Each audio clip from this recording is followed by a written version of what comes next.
Olá, querido amigo, querida amiga, nos encontramos mais uma vez prontos para estudar a palavra do Senhor e buscar o alento da instrução de Deus para nós nesse dia, porque andar no centro da vontade de Deus é a melhor coisa que a gente pode escolher, pode fazer, porque é segurança, é felicidade, é paz no coração e certamente, se for o nosso último dia, a salvação.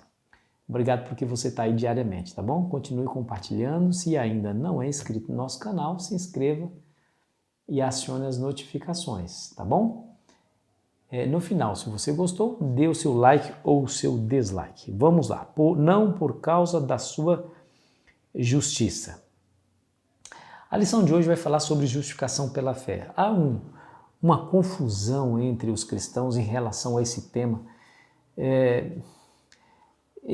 Alguns acham que é possível fazer alguma coisa para, de alguma maneira, merecer a salvação.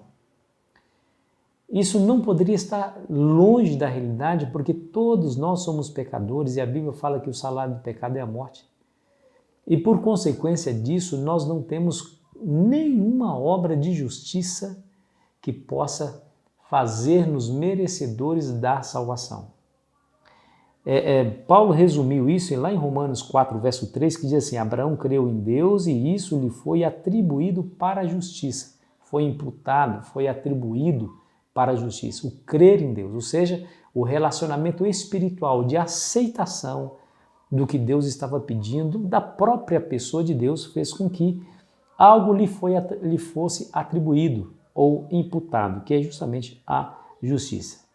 Ellen White expressa dessa maneira: que é justificação pela fé? É a atuação de Deus abatendo até o pó a glória do homem e fazendo por ele aquilo que não está em sua capacidade de fazer por si mesmo. Quando o homem perceber sua insignificância, então está preparado para ser vestido com a justiça de Cristo. O pecado é extremamente ofensivo aos olhos de um Deus santo e justo. Não dá para tentar mostrar diante de Deus algumas ações de justiça que nós praticamos e tentar com isso comprar o favor de Deus ou a salvação. Não é como uma balança com dois pratos em que em um dos pratos vai a justiça e outro os pecados. Não, se fosse assim todos estaríamos perdidos. Nossa justiça, a nossa salvação e a nossa esperança está fora de nós e não está em nossas obras. Baseado nesse contexto, vamos ao texto bíblico de hoje que está lá em Deuteronômio, capítulo 9, versículo 1 a 6.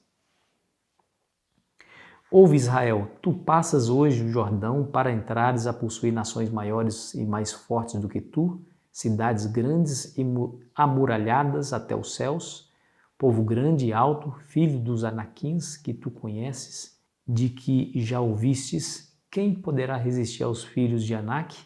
Sabe, pois, hoje que o Senhor teu Deus é que passa diante de ti, é fogo que consome e os destruirá e os subjugará diante de ti, assim o desposarás e depressa os farás perecer, como te prometeu o Senhor.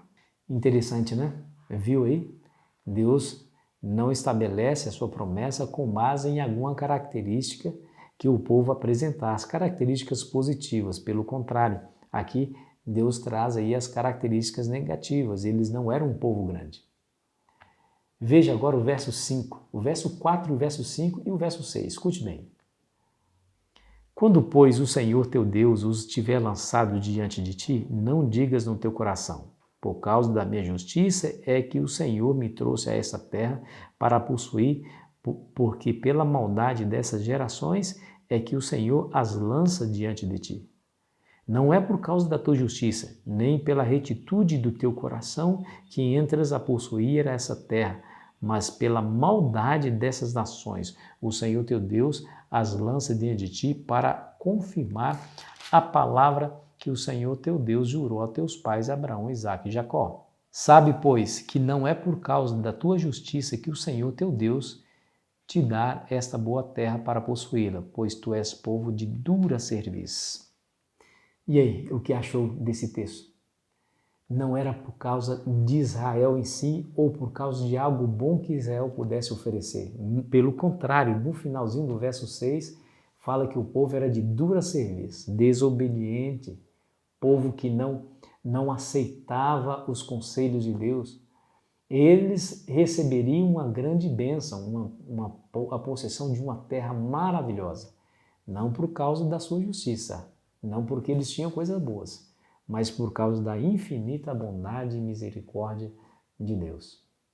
Eu gostaria de ler para você o que Paulo escreveu lá em 2 Timóteo, e o capítulo 1, versículo 9, porque ali Paulo ele resume bem essa grande verdade que somos salvos não por causa da nossa justiça, nós não entraremos na terra prometida, que é a Canaã celestial, não porque temos algo bom para nos recomendar diante de Deus, é justamente pela infinita misericórdia de Deus.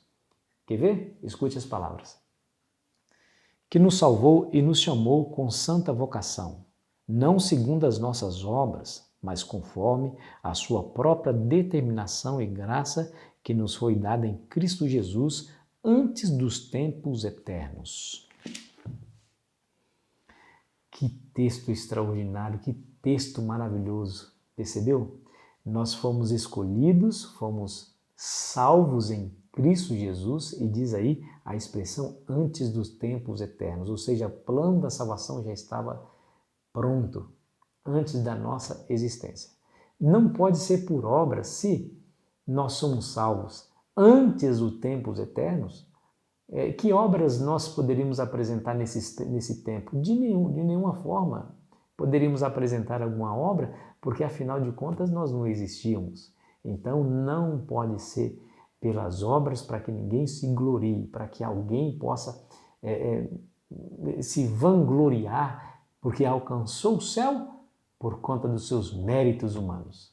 É somente e única e exclusivamente através da graça e da bondade de Deus. Quando Deus nos salva dessa maneira, Ele nos pede e nos ordena que devemos obedecê-lo, que devemos amá-lo, que devemos colocá-lo em primeiro lugar, que devemos tomar a sua lei e observá-la, ou seja, obedecer o Senhor em todas as coisas. Essa é a nossa contrapartida. A salvação já está garantida. A salvação vem primeiro, para depois vir exatamente a obediência que Ele tanto nos pede. Agora, que interessante, né? Duas coisas que eu gostaria de destacar aqui que o texto da lição nos coloca. Primeiro, que quando nós aceitarmos a aliança de Deus, Ele vai escrever no nosso coração a sua lei, e nosso entendimento também. Está lá em Hebreus, capítulo 10. E também em Jeremias. É uma promessa. A nova aliança vai ser escrita no nosso coração e na nossa mente. Então, assim, haveremos de somente dar vazão a algo natural interno dentro de nós ao obedecer ao Senhor. Mas não é somente isso. Ele também nos dá o Espírito Santo. E recebereis poder a descer sobre vós o Espírito Santo. Assim que a Bíblia diz. Então veja, a lei escrita no nosso coração e na nossa mente, e ainda assim o Espírito Santo habitando em nós, nós teremos condições de obedecer à lei do Senhor e fazer a sua vontade. Você percebe por essa altura que tudo que era para ser feito para a nossa salvação foi Deus quem fez. Olha, Deus nos criou e nos perdemos, nos afastamos. O Senhor enviou o seu Filho para morrer em nosso lugar, ou seja, para anular a condenação da morte em nós, mas porém foi completamente concretizada em seu Filho Jesus. Ele nos dá o poder de termos fé, acreditar. Lembra da oração dos discípulos? Senhor, aumenta-nos a nossa fé? Muito bem, Ele que nos produz fé no nosso coração. Se pecarmos e não nos arrependermos desse pecado, a Bíblia fala, não ignoreis que é a bondade de Deus que nos conduz ao arrependimento. Ou seja, Ele também nos faz arrepender. E além do mais, Ele escreve a sua lei no nosso coração, na nossa mente, e ainda nos dá o Espírito Santo para viver em obediência à palavra de Deus e aquilo que nos ordena. Não dá para ficar fora da adoração a esse Deus. Ele é merecedor, não é? Todo digno de glória, de honra de todas as homenagens, porque tudo, mas exatamente tudo, para a nossa salvação foi providenciado por Ele. A única coisa que precisamos é nos entregar, abrir o coração e pedir: Senhor, venha e tome o meu ser, tome a minha vida, porque eu a te dou, para que o Senhor habite em mim. E assim o Senhor Deus vai operando tanto querer como efetuar em sua vida e também na minha. Maravilhosa notícia, né?